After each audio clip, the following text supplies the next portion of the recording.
Pengadilan Negeri Tangerang, Kota Tangerang, telah memulai agenda sidang pembacaan vonis terhadap terdakwa kasus prostitusi daring sekaligus figur publik, Sintiara Alona. Sedianya, vonis kasus yang menjerat Sintiara Alona dibacakan pada Rabu, tanggal 8 Desember tahun 2021. Dalam persidangan putusan, Alona dijatuhkan hukuman pidana terhadap terbukti secara dan bersalah melakukan tindakan pidana dengan sengaja. Hukuman pidana tersebut terkait dengan memudahkan perbuatan cabul oleh orang lain, sehingga Alona dijatuhkan hukuman pidana penjara selama 10 bulan penjara. Dalam persidangan Alona terlihat lebih religius menggunakan hijab berwarna hitam panjang, dan sesekali menghisap wajahnya dengan tisu. "Sudah dengar yang mulia, semoga saya mendapatkan keadilan yang mulia," sambil menangis, ucap Sintiara di Pengadilan Negeri Tangerang, Tangerang, Banten, tanggal 8 Desember tahun 2021.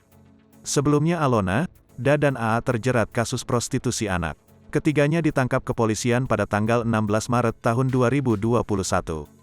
Ketiganya dituntut 6 tahun penjara dan didenda Rp200 juta oleh Kejaksaan Negeri Tangerang di PN Tangerang pada tanggal 3 November tahun 2021. Ketiganya akan dikenakan dakwaan pada pasal 88 Junto pasal 76 huruf I UU nomor 23 tahun 2002 tentang perlindungan anak.